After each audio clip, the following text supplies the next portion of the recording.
I think we'll all agree that innovation is a pretty important topic these days because of the global competition we have, the more choices customers have, the need for corporate growth, artificial intelligence, etc., etc. I remember years ago when I started researching innovation, finding 42 different definitions for innovation, some of them nouns, some of them verbs, and several different perspectives.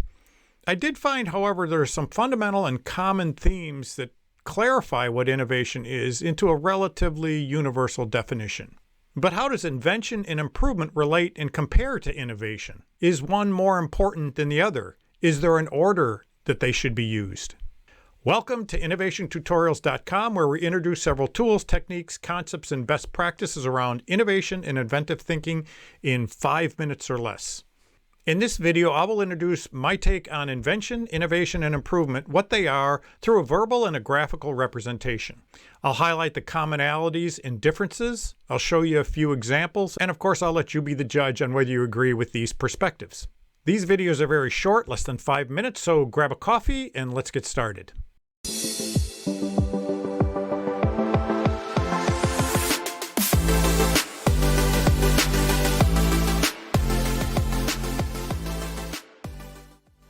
So let's start with defining invention. Invention is the creation of a brand new idea, something never done before, bringing ideas or objects together in a new or unique way that create a device or a process that did not exist before and or has some unique functionality. History is littered with thousands of inventors and inventions, from truly transformational inventions like the wheel, the light bulb, steam engine, X-rays, the microwave, the bike, airplanes, to more simple innovations like the bottle opener, or a Rubik's Cube, or the potato peeler, the zipper, bubble gum, or the automatic coffee maker. Oh, that's good. It's a new dark roast blend. I digress. Now, innovation is the successful conversion and refinement of an idea into a product or service that creates widespread value in the marketplace. And not all inventions become innovations. Bad inventions add little value and disappear quickly. These are often pet projects that aren't aligned with any real customer needs. In fact, 90% of the world's patents never see the light of day. Now, most innovation isn't invention. It's just existing ideas combined or applied in new ways. Think of a peanut butter and jelly sandwich, or clothes made of anti-odor or antimicrobial material, or roller luggage, or my latest toy, the aquabike.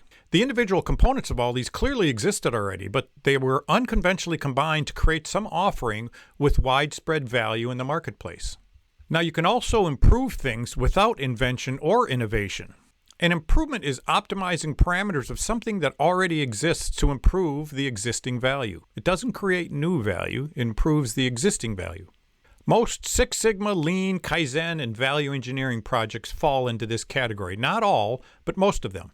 An improvement does little to significantly differentiate you from the competition. Now, if you think about it, all innovation is improvement over something, but not all improvement is innovation. And if you ask me, innovation is the best type of improvement because you can simultaneously get a competitive advantage, potential intellectual property protection, increased margins, and improved market share. Now, innovation is a little bit subjective. It really depends on the perspective or hierarchy that you view it at. As an example, a smartphone with a better camera you might describe as an incremental improvement. But a camera with new focus or filter functionality can be an innovation. One last thing that I'd like to quickly introduce is our process around innovation.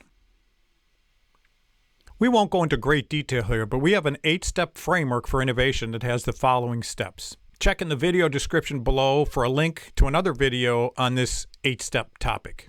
So there's my take on the difference between invention, innovation, and improvement. In summary, while all three of those are certainly related, they differ in terms of their novelty, creativity, value, and the contribution to the market. It's also very important to understand that there are some overlapping tools for invention, innovation, and improvement, but some that are specifically targeted to each of them. Once again, we've quickly run out of time. If you value these videos, give it a thumbs up and share it with a colleague. Subscribe to see our other and future videos. Thanks for watching. Again, see the video description below for additional links, other innovation videos, services, training schedule, and a way to contact me personally with any questions. Have a great week, and I hope I see you in the next video.